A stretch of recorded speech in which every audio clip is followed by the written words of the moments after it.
أعوذ بالله من الشيطان الرجيم بسم الله الرحمن الرحيم الحمد لله رب العالمين والصلاة والسلام على أشرف الأنبياء والمرسلين خاتم النبيين أبي القاسم محمد وعلى أهل بيته الطيبين الطاهرين المعصومين. Assalamu alaikum jami'an wa rahmatullahi wa barakatuh.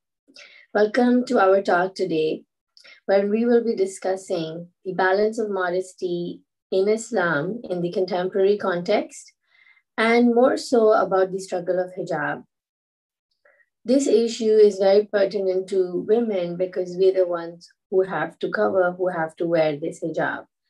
And I have been inundated with so many queries around this subject that I felt it was important to now share my research and address this issue with a very open mind and have a very honest discussion around this subject.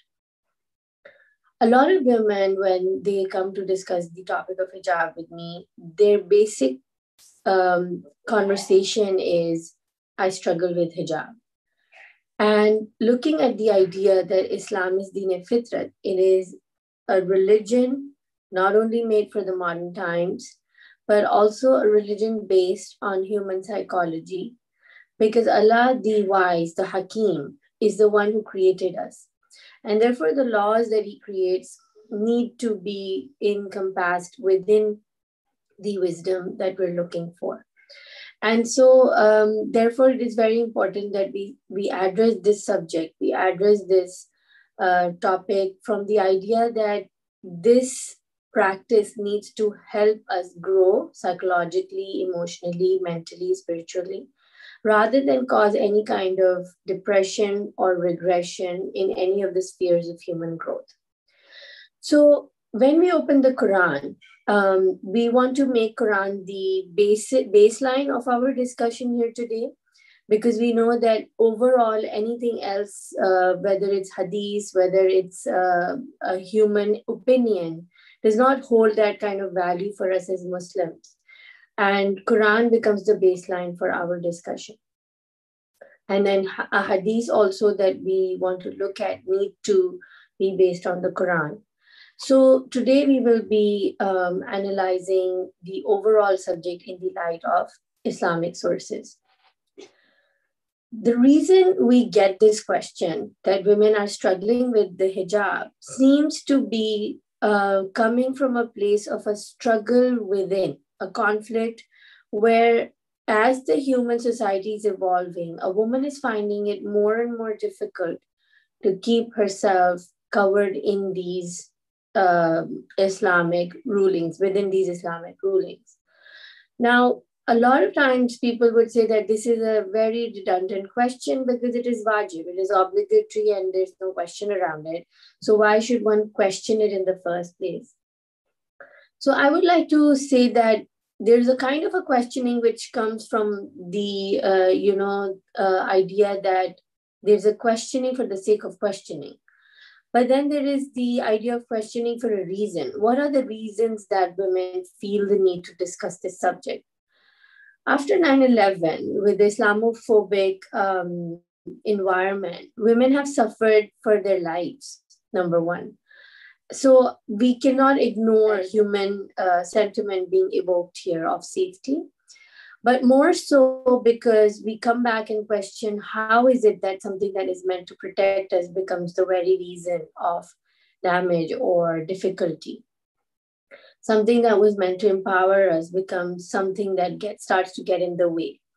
And Allah subhanahu wa ta'ala says that I made it easy for you. He mentions in the Quran that I gave you this book in Arabic because we want to make things easy for you. But clearly we're not finding that ease in this subject. So moving ahead, we look at the Quran and we want to analyze certain issues in the Quran which are gender related. And after discussing gender issues, we will move into the subject of hijab. So there are a lot of questions raised by women that we see peppered around the Quran. And some of those issues that bother us today are the mention of slavery, inheritance, where a woman inherits half of men, the need for 2 women witnesses compared to 1 man, hitting of your wife, hitting of the women, and apart from and the concept of 4 wives, and finally in Surah number 2, Surah Baqarah, in ayah number 223, there's a mention of how a woman is your soil and you come to your place of cultivation however you wish, which has become a means of justifying marital rape for women. So I haven't quoted the ayat of the Quran, but anyone can find these ayat in the Quran, where Quran does not seem to be condemning slavery. The issues on inheritance and witnesses in the legislative field for women and the hitting of the women. Now, all of these ayat in the Quran, a lot of times I notice that a lot of people will come with very euphemistic, very sugar-coated ways of explaining these things that, no, you can hit, but it's just a light tap and you don't need to take it literally. And a lot of these kind of discussions. One of the discussions I saw on this ayat of daraba, which is hitting of the woman in the Quran, was from a very contemporary Turkish author who did an essay. And his explanation was that because the word daraba is not just used once in the Quran, it's used multiple times. The other times where the word daraba is used is not for hitting. So according to him, it's a very patriarchal translation of the Quran that led to the translation as hitting for women. However, I'd like to add my point of view here after my work and research with a lot of scholars and reading and research, that all of these issues, including slavery, inheritance, witnesses, hitting of the women, 4 wives, marital rape, all of these issues that don't seem to be directly condemned in the Quran have become a reason for a lot of people to not want to be part of Islam.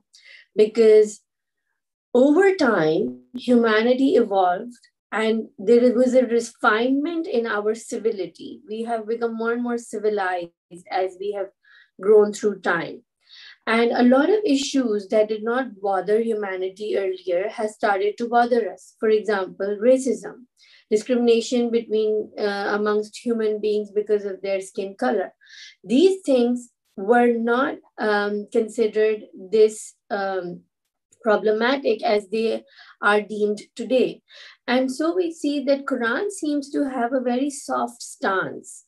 While we look at our book as the epitome, as the highest ground for gauging, threshold for gauging humanity, human rights, justice, we don't see that kind of tone in the Quran to condemn slavery, etc. So what's going on here? Rasulullah sallallahu alaihi wasallam is deemed the most influential person in the 100 most influential people in that book. And I wondered why. And on deeper research, I realized that the kind of reforms that the Prophet brought for us, the kind of reforms, for example, giving rights to the slaves, for example, making a woman from the one who was inherited as a property to the one who inherits. The Holy Prophet gave the right to a woman to be a witness in the legislative circles where there was zero presence of women in those courts. We see that the idea of hitting of a woman comes in the Quran under the topic of a woman being unchaste. Now, earlier, a woman would not even be given the right to speak or give her point of view or have a lawyer. What the Prophet did was, he said that if you find that your woman is being disobedient or unfaithful, you talk to her, you separate your beds, you counsel her, you do all of those things. And if she still doesn't listen, then you may tap her or hit her. Now, what he did is, instead of a woman getting no right to speak and being directly thrown out of the house or killed, he at least brought some steps, civil steps, into that procedure. What we're seeing is that the Holy Prophet did not come to us with the end of a movement. He started a movement towards women's role in society. He was the beginning of a movement that had to grow, that was not coming to an end during his lifetime or with this book. He started a movement. Now imagine Quran comes in Arabia and directly there are laws which are so harsh that even some people today will find difficult to accept, which is 1400 years later. The book would have been completely rejected and the laws would have made no sense. There would be no understanding of those laws in that time. What I'm trying to say here is that what we need to see and understand is that even though Quran is a universal book and it is for all times, it was nevertheless revealed in the context of history, historical context, and geography, and the culture of that time. So the 3% of the Quran, which is Sharia based, which is for making laws, which is legislation based, the rest of the Quran is about human beings' connection with God. That 3% of the Sharia mentioned in the Quran is time bound. It is contextual.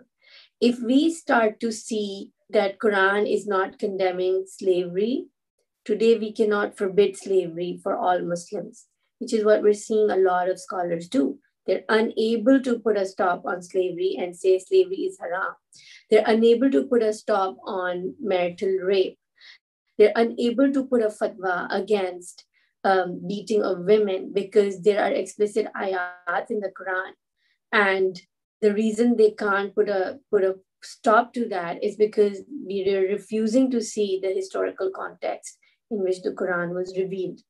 I have personally received queries from young men and women who struggle to stay within the fold of Islam because of these issues not making sense to them. Believe me, if we do not see this with an open eye now, we are going to not able to make sense of a lot of these legislative laws given in the Quran at all, because they were time bound. What is the role of religion is that over time, religion becomes that tool that helps in a safe transition of society from one culture, one level of nobility, one level of refinement to another level of refinement without losing God as the axis of everything that we come to conclude. All the laws, all the legislations, all the Sharia rulings will have to keep evolving according to time as human nobility evolves. Today, I do not believe any educated Muslim can ever say that slavery is okay, even though Quran is not saying a direct no or a haram fatwa on slavery anywhere. In fact, there are rights given to slaves. One would wonder that a religion that has come to create equality in the society, why are they giving rights to a slave, which would become an indirect means of condoning it, of encouraging slavery? Let me explain this. I was watching a documentary on Netflix where NGOs working to eradicate drugs explained why they give clean syringes to drug addicts in the ghettos. They said that while we have a long-term plan in place to eradicate drug addiction completely and entirely, and that is the aim and intention, the reason we're giving syringes today is because we still need to protect humanity from a lot of damage that is happening due to drug addiction. And so in the meanwhile, we cannot ignore these humans being humans. And we have to provide them with clean syringes. Otherwise, the damage is going to be too much.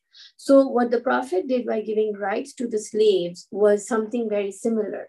He was doing damage control while he put into place a long-term plan, a long-term movement to eradicate slavery entirely.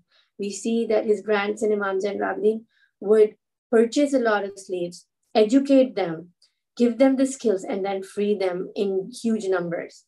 These were movements to emancipate humanity, movements to emancipate slaves from their situation. Now we move forward and we look at how the idea of doing a personal research in terms of an obligation that we've already received, that hijab is wajib. Can we really do a research? Can we really use our sensibility in this subject as a woman?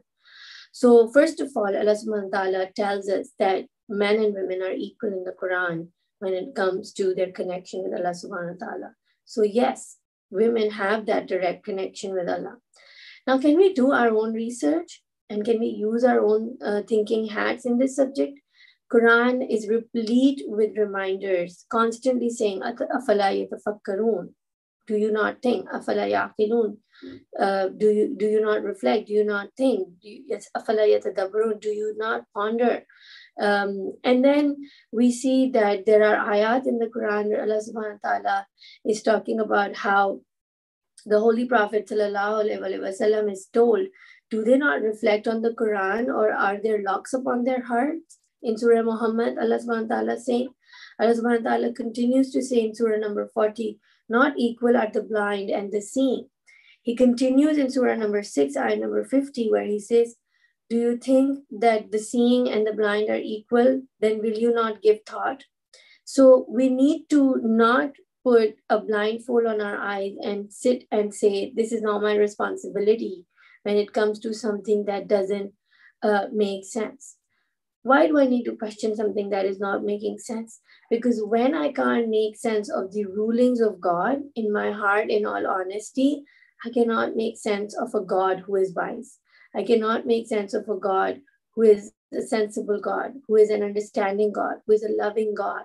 He becomes like a tyrant, now in our eyes, who is enforcing certain laws, which contradicts the ayat of the Quran where Allah subhanahu wa ta'ala says, La ikraha fid deen. And this ayat is particularly used for those who have come into the fold of Islam. Allah is talking to the people who have surrendered to Allah subhanahu wa ta'ala. There is a hadith which says, Al-Islam wa huwa taslim. Taslim is surrender. Islam is all about surrendering. Surrendering not out of jabr, not out of force. La ikraha fid deen. There's no force in religion. But surrendering out of a surrender deep inside our hearts, where there is this inner love for what we're doing. There's this inner understanding which makes you want to surrender. That is true surrender.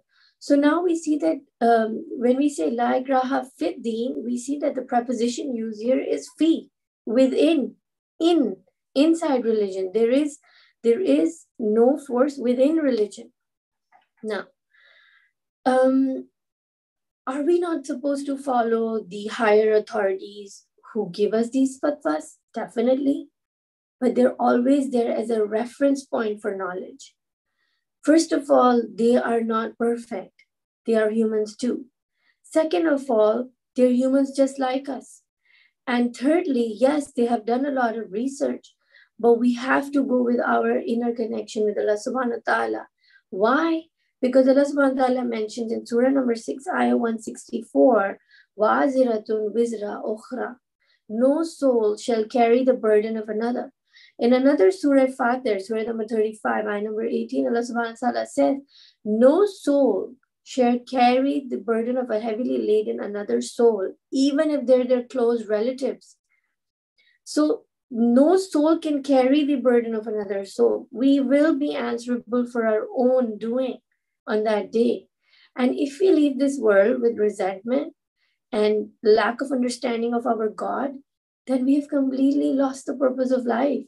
We are told in Hadith al-Qudsi, قَدْ عَرَفَ نَفْسَهُ فَقَدْ عَرَفَ رَبَّهُ. If you don't know yourself, you do not know your Lord. And we're struggling to understand both. We are struggling to understand what are these rules and why are they here? And if we can't understand our God, we've really lost that marifat of our God, who is constantly saying that He is wise, He is alim, He has the knowledge, He has the wisdom, He is the merciful again and again. And in our hearts, if we do not have that husnizan, we cannot hold that good opinion of God, then we will be answerable and accountable for all of these things that we carry in our souls. They will become a burden for us that nobody will carry for us.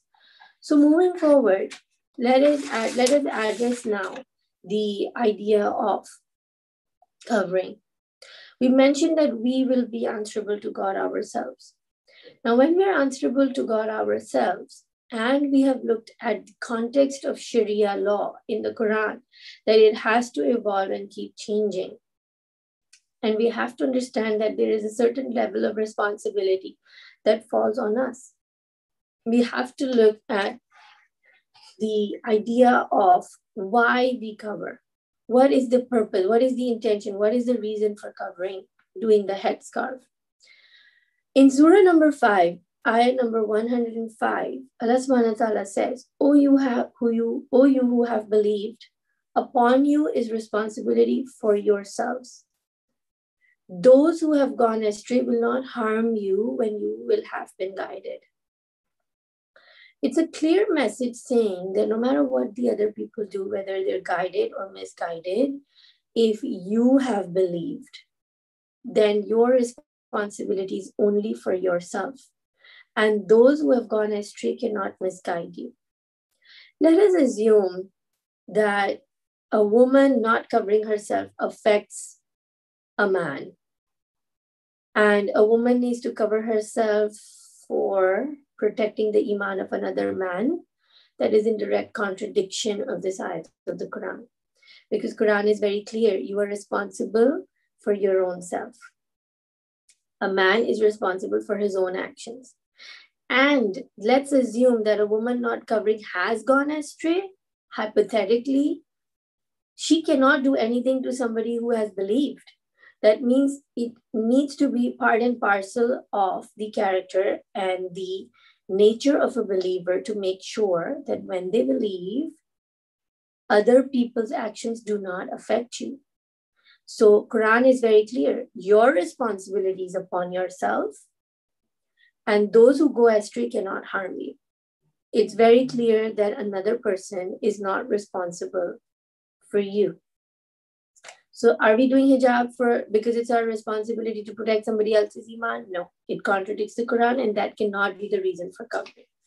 Okay, another place in the Quran, Allah says, Surah number 79, number 7, in ahsantum li anfusikum.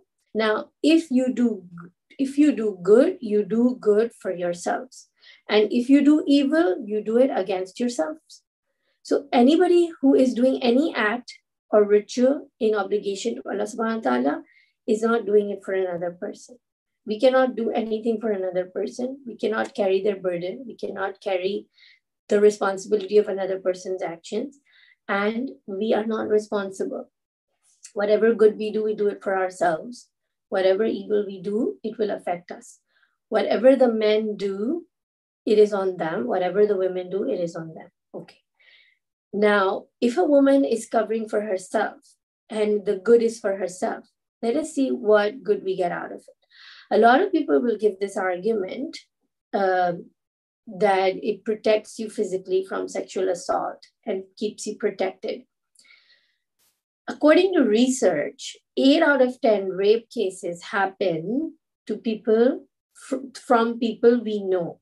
Women are assaulted in rape cases by people they know, not outsiders whom they need to cover from people they know. It is a very sad situation, but that's what's true. Number 2, sexual assaults happen to covered hijabi women just as much. We live in a society where the heinous acts of sexual assault are not restricted to women who do not cover, which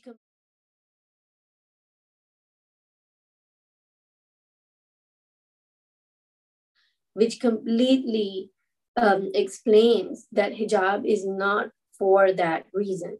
So we want to see what is the reason for covering. And why did Quran give us certain messages in the Quran that were alluded and equated to covering of the head for women? Now, one of the other reasons that we are given for covering is that beauty needs to be protected. It's like a pearl in a shell, and beautiful things are kept hidden. Let's be real. Pearls are sought after. They're taken out of the oysters and they're put into beautiful jewelry. And that jewelry is put on display in the malls. The pearl is created to be displayed. And the pearl is displayed in the world of beauty with a lot of pride. Allah subhanahu wa ta'ala says, I was a hidden treasure and I wanted to be manifested. Everything beautiful in the world is on display, is put on display. The beautiful landscapes, the flowers, they're put on display by God. They're not hidden. All the beautiful things in the world are meant to be appreciated, and appreciation is gratitude. And Allah subhanahu wa ta'ala has made the woman as a manifestation of his Jamal and beauty. Why would it be that he would want to show every single thing that he makes beautiful, but he wants to hide a woman? Well, what do we see as the etiquettes of beauty even today in the human world? We go to a mall and we see something beautiful. And when we see something beautiful, what do? We restrain from stealing it. We restrain from touching it. There are laws around how a human being who is refined and civilized behaves around beauty. You do not go and hide beautiful things from your display. You do not take away all the good things from a supermarket and put them in a hiding place. Everything beautiful is put on display, and none of the beautiful things are told to behave in a certain way or hide their beauty. It's the other way around. The onlooker, the spectator of beauty has to come into a place of decorum, to have civilized manners around a thing of beauty, around the object of beauty. The spectator has to manage themselves, their thoughts, their emotions. They have to restrain themselves. That is a sign of a civilized society. We do not go hiding beauty just because the spectators cannot control themselves. As the human society is evolving, we're becoming more and more civilized. We're becoming more and more refined in our character. We understand racism. We understand gender equality. We understand racial equality. We understand children's rights. We need to understand that the right of something beautiful is that it is allowed to manifest its beauty. But it is the people who see the beauty need to be in control. When a man gets married, automatically he is under a pledge and an agreement and a contract to be able to be in a civilized manner around the opposite gender, because now he has a duty, a faithfulness, a loyalty to his wife. And for that, he has to control himself. He has to control his thoughts. He has to control his own mannerisms to be a civilized, civil, respectable, noble gentleman. And women have continued to behave in that manner forever, for millennia. Why do I say that? Because guess what? Women also have desires. Women also have an attraction to beauty, but women have learned to behave around beauty. Women have learned to be civil around beauty. Women don't start going around groping other people they feel attracted to. If they do, that is uncivilized. The law would have consequences for that. So why is it that we cannot now start teaching men that yes, men have a tendency biologically to have to be attracted to beauty, to attracted to the opposite gender, but so do women. And if men have been like that, then men were very angry. Men were very uncivilized from the time they started from the cave life. And over time, a man particularly, even if not a woman, has learned to behave himself. He has learned to control the way he eats food at a table. He has learned to control the way he goes shopping for things that he likes. He has learned to control himself on the road, even though he feels the road rage. And they all may be remnants of his past life and past generations of not having self-control, but now they do. And now there needs to be some polishing and refinement in the male gender towards the opposite gender too. We cannot keep justifying uncivilized and unethical behavior from men in the name of their biology anymore, because that is disrespecting all of these other men who have controlled and learned and refined their character. And so where do we see evidence of that in the Quran? Let us now move into the ayat of the Quran that discuss this subject. So one of the first ayat that we want to look at is in Surah Nur, Surah number 24, ayah number 30. Since both genders have visual stimulation, Allah subhanahu wa ta'ala has addressed both men and women in the Quran. Allah says, lower your gaze and protect your private parts. And he's giving this ordinance first to the men. And why is he maybe perhaps giving it to the men first? Because men are first to stare. It's a reality. It's a problem all women face everywhere in the world. The women have an internal antenna that can catch men when they stare in inappropriate ways. Allah subhanahu wa ta'ala is telling the men first. The order goes to the men first because Allah realizes their tendency. So Allah is telling the men to lower their gaze and protect their private parts. And then he's also telling the women, this means that it's not just the men who feel this way, women are also feeling that way. And we can see that women have done a pretty good job at controlling their gazes comparatively to the men.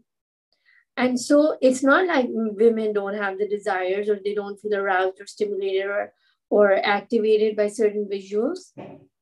They do too, just like the men. But women are learning and have learned to control their behaviors and act in a more civilized way. And now it's the turn for men to do their part. The second part of that ayat is where the word khumar is used. Khumar or khimar is a head covering. Now, the reason I'm saying khumar and khimar is because khimar is used particularly for women and khumar is used for men. And this head covering was a staple in Arabia. Now, when Allah subhanahu wa ta'ala says in this ayah, in Surah Nur, ayah number 30 and 31, that he's asking the chaste women to take the two edges of their khumar and cover their bosoms. Nowhere do we see any law or commandment being given to cover the head. There's no ruling saying cover your head. It is saying that whatever you already have as a khimar or a khumar on your head, just use that to cover your bosom. Now, this ayat was revealed in a context where a news reached the Holy Prophet that a man actually hid himself because he was so dazed by a woman, he was staring at her. And it is believed that in those times, women used to keep their chests bare. There was no clothing, there was no covering. And so the ruling was that whatever you have on your head, can you please use that to cover your chest because that's modest. And modesty is very important in Islam because we're told that we're the Ummatul Wusta. We're the nation that takes the middle path. Modesty is the middle path. We want to come in the middle path, not extremes. And therefore, because of the Roman, Assyrian, Zoroastrian, Sasanian influence within the Arabian Peninsula, there were a lot of influences. And because of those influences, the Roman influence was that the chests were bare and it was skin bare. And the Sasanian, Zoroastrian, and the Assyrian influence in that region was the historical reason for the head covering. They brought a patriarchal concept of women staying indoors, women not participating, women covering themselves for the ease of men. So these were the historical scenarios within Arabia because of which we see this movement into covering of the head. Now, today, even in Arabia, we see that both men and women cover their heads because of the sandy dunes, because of the sand coming into the difficult hair, quality of the Arabians. They're not straight hair, they're not silky hair, and they're easy to catch sand. And therefore, the Arabian people would always keep their heads covered. And that was a historical and a cultural reason for covering the head. Quran is not telling us to cover the head. If it would because it's already there. It's already there in that region. And as we mentioned earlier, a lot of laws that came in the historical context, and they need to be revisited again and again. Because if the Quran is telling the women to take a covering which is already on their heads and use that to cover the bosom, the law and commandment was to cover the bosom, to maintain a level of modesty. Head covering, as we will see later on, does the head covering come into a need to protect the modesty of the society or not? We will look into that in a little while. So moving forward, we also want to look at the other ayat of the Quran, where in surah number, let me give you the ayat over here. Surah number 33, ayat number 59, Allah subhanahu wa ta'ala is giving a ruling to the Holy Prophet. And he's saying, tell your wives and daughters and women of the believers to bring down over themselves their outer garment. That will make it more likely that they are recognized. So the previous ayat was also about bringing down a covering on their bosoms, covering themselves. And over here in ayat number 33, the word jilbabahunna is used. Now, the jalabahunna or jilbab is an outer covering, a covering that is mentioned over here. This covering, what is the purpose of this covering? What is the ayat telling us? What is the reason for this covering? It is saying that will make it more likely that they are recognized. Please go and check all the translations of Surah number 33, ayah number 59, that tell them to put a garment on themselves so that they are recognized. Isn't that in direct contradiction of the purpose of head covering that we are told? To be discreet, to not be recognized, to not be seen, to mix in with the crowd so that we're not stared at. Staring, my brothers and sisters, will not stop unless the people who stare make a decision not to stare. Because women around the world know that they may even be wearing a ninja niqab and they will still be stared at. Staring is not going anywhere until the people who stare make a conscious decision to know that it is indecent, unethical, and it is unfair to stare at anybody. Staring is just uncouth. So what was the purpose the Prophet is saying? The Prophet is saying, women of the believers, daughters and the wives of the Holy Prophet, tell them to put a garment so that they may be recognized, so they may be known. What is going on over here? There's a historical context here. Now, in those days in Arabia, women would have to leave their homes and main areas of residence to go to use the loos, to use the washrooms. And to do that, a lot of times, sometimes they'd have to go at night. If you read the history of the washroom for women, you will see that there were times that women suffered the whole night and they could not go and relieve themselves simply because they were not safe enough to go to the bathrooms. Women have suffered a lot to come to the place that they are today. Now, what did the Quran do here? Because of this incident, that a noble person is attacked during the night for going to the washroom, the Quran gives a law that you cover yourself as an emblem, a symbol, a sign, a signpost for anyone who might want to come near a woman to see that she's covered and know what should he know? That she is, number one, a free woman, she's a Muslim woman, and she is not available for sex. In those days, let me give you the historical context. In those days, it was completely legally allowed for any man to grope a woman, to attack a woman, to use a woman if he believes that she is a slave, if she's not a Muslim and she's available for sex. Women were used as chattels, as property, as things, as objects.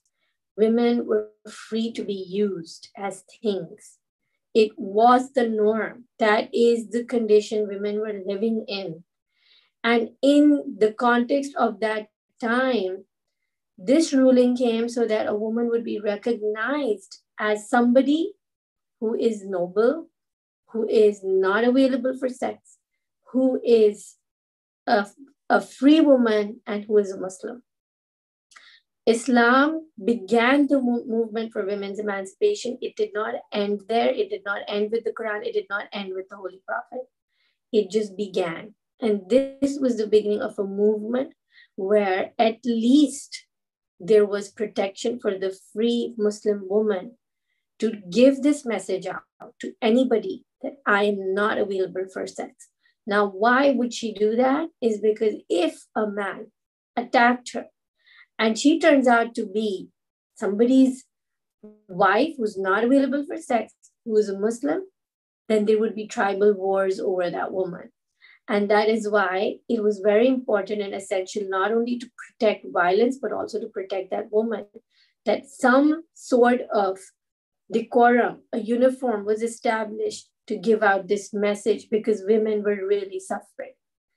So the ayat is very clear that you need to cover yourself to give out the signal and the message that you're not available. And that was the essence.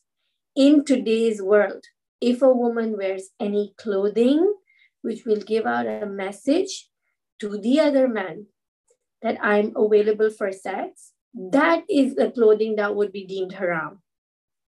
Not anything in any culture that says otherwise.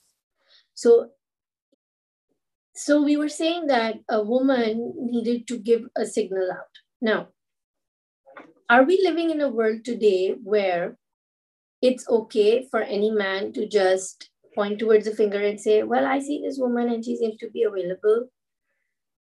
No, we don't live in that world. We're not living in conditions where a woman can be used as an object just because whether she's a Muslim or not, whether she is free or not, whether she's available or not. We're not living in a world that freely roaming women can be groped and attacked. That was the society then.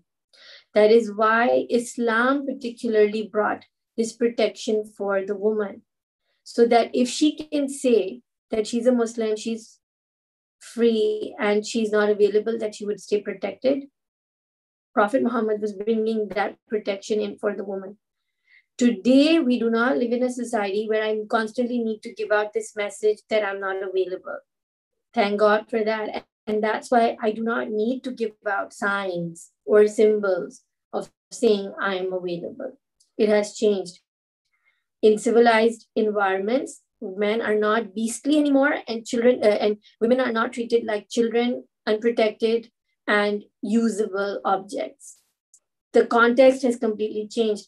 And therefore, what is the, so I'm going to be discussing then what is the purpose of these ayat in the Quran. Now, can we label as a Muslim woman, can we label a woman who's not covering as unchaste? In the Quran, in Surah number 24, ayat number 23, Allah subhanahu wa ta'ala clearly says, those who accuse honorable but unwary women, mu'minat, they accuse them of being unchaste. They will be receiving a mighty punishment both in this dunya and akhirah. So please be very careful before you label any woman who is a believing woman. You do not know who's a believing woman, who's not a believing woman, as unchaste, because Allah subhanahu wa ta'ala is giving a direct command that there is a big punishment for those who do this kind of labeling of women. Now,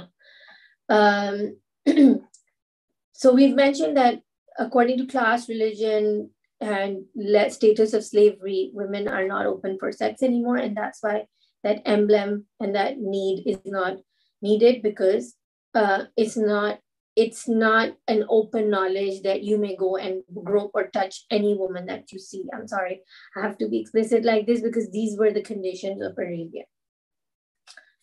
And finally, the word hijab in the Quran.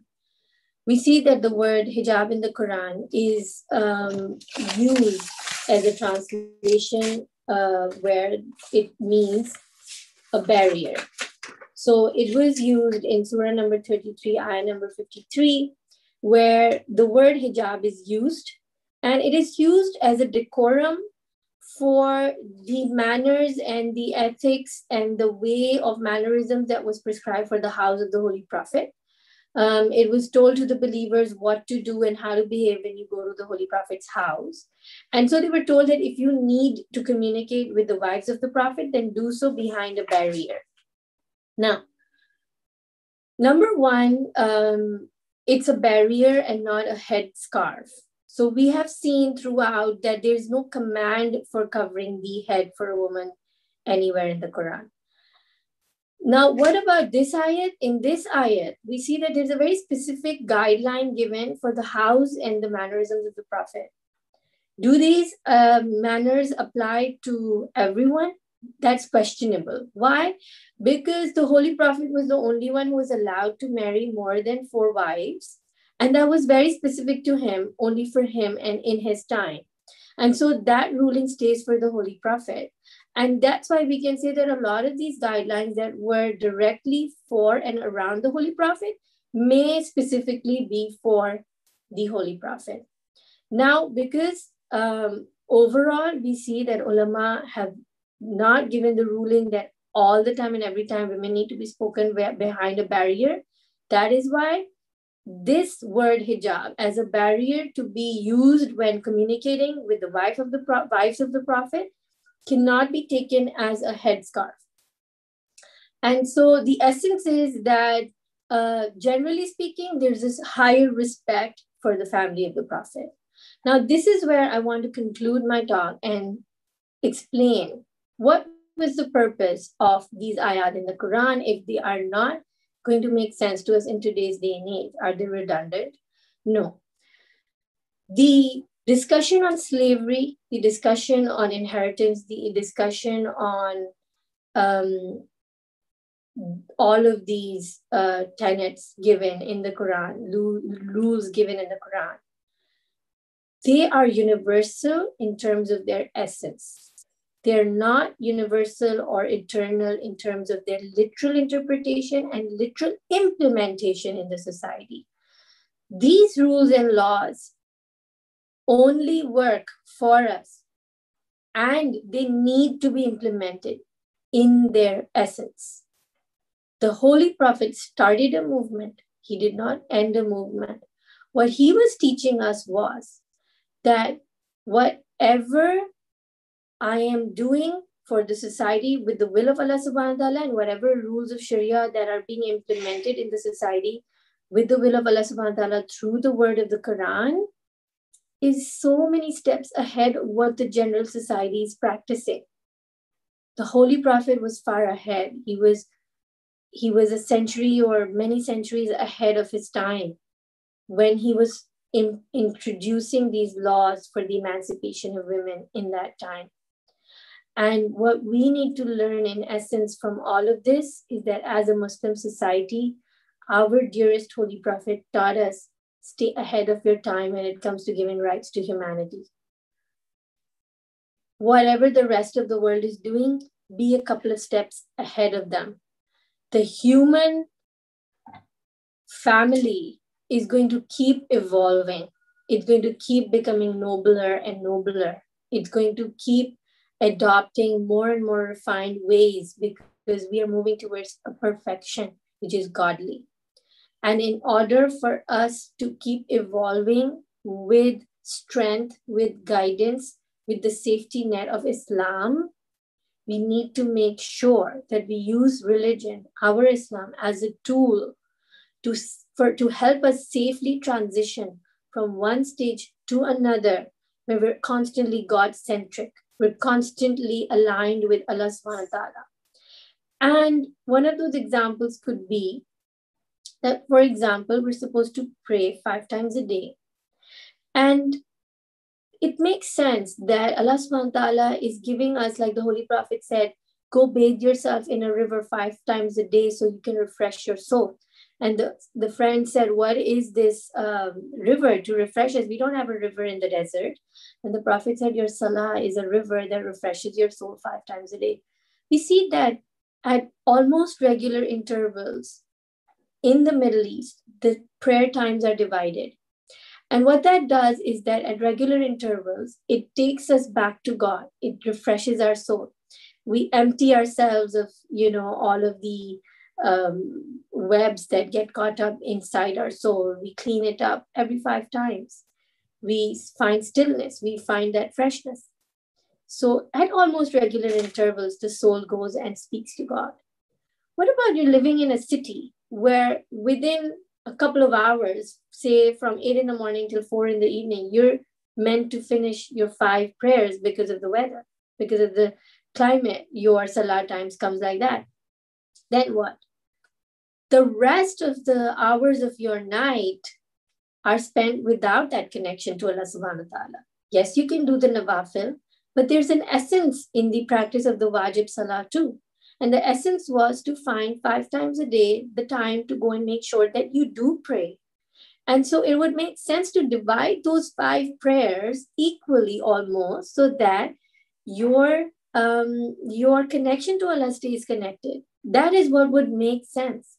And I know that whatever I'm saying is all based on a research that I've done through scholars and papers and books. I would like to mention that a lot of my work has become possible through help from scholars at the Al-Mahdi Institute. However, my opinions do not represent their opinions.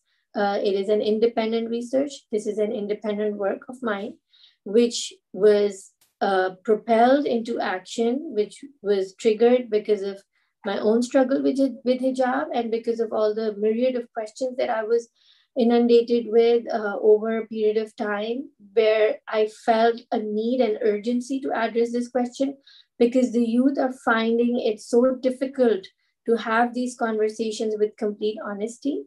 I would like to also mention that the historical background of hijab and how it started has been very beautifully explained in Leila Ahmed's book, Women and Gender in Islam. You may also refer to books by Sister Amina Wadood and Asma Lambre, because they have been doing a lot of work in gender equality and studies and research into gender work in Islam.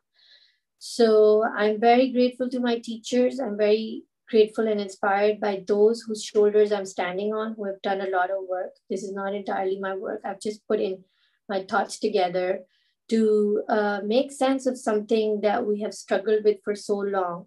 And in conclusion, I would like to say that I do not believe that covering of the head or covering the head with a headscarf has any obligation in Islam. It is something that was cultural. It is something that makes women feel very comfortable in environments where they are disrespectfully treated by men through their stares, through their unethical behaviors. That is true.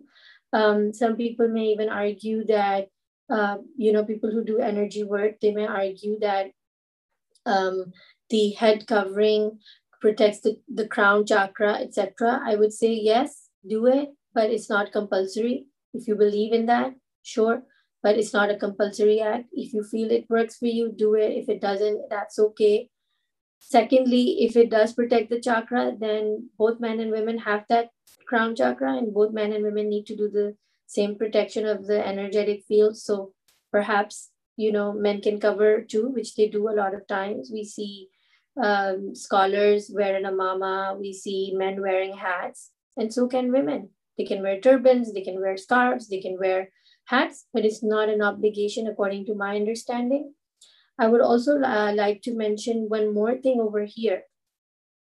That is that if anybody believes that hair is a sexually provocative organ, and women need to cover it because of that, because it causes arousal in the men, then hair also is on the men. Men also have the hair. It's this exact same organ. And so if it's causing a certain kind of stimulation in the opposite gender when it comes to women, then it would do the same thing for men. And if if women need to cover it because hair is deemed a sexual organ, then men also need to cover it. And that's why we need to reconsider the concept of headscarf. What is the purpose? What is it serving? Secondly, I'm not the only one saying this.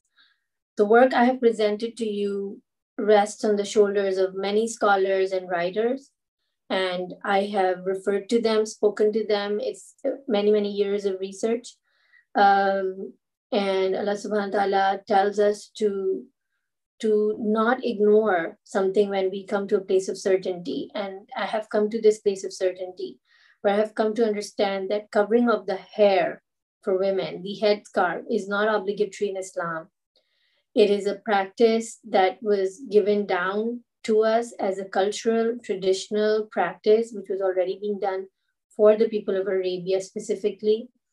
And in much the same way that Arabic was easy for them, but for us, we have to go for English. Arabic may be the language of the Quran, but it's not wajib. What is wajib is to understand the message of the Quran and transform our lives. In the very same way, the clothing of Arabia is not wajib. The essence of modesty is wajib for us. And I stand by modesty 100%. One of the scholars I would like to mention and perhaps give my dedication to is Hujjatul Islam Ahmad Ghabil. He was a theologian, seminary lecturer and researcher and an author in Iran. And he died in 2012. He openly gave the ruling that head covering for women is not wajib, it's not obligatory. However, he had to face a lot of backlash. He had to face a lot of trials and difficulties because of that. Whatever I present here stands to be corrected. I'm open to learning. I'm open to understanding. And I have a lot more details of the work that I've presented here that if anybody's interested, they can ask me questions as well. But we're always learning. Life is a process of learning. It's a lifelong process. The ideas of modesty have changed in the world, and Islam is a progressive religion that moves with time, culture, and the geographical locations. And with that, I would like to thank you all for listening and for being open to something new and for allowing yourselves to be exposed to a very new truth that may be difficult to digest, may be difficult to accept, may be difficult to even reflect upon, but our job is just to give it a chance. And with that, I would like to end this talk with a request for dua for all of us, and especially for those suffering. Thank you so much, and Allah Hafiz.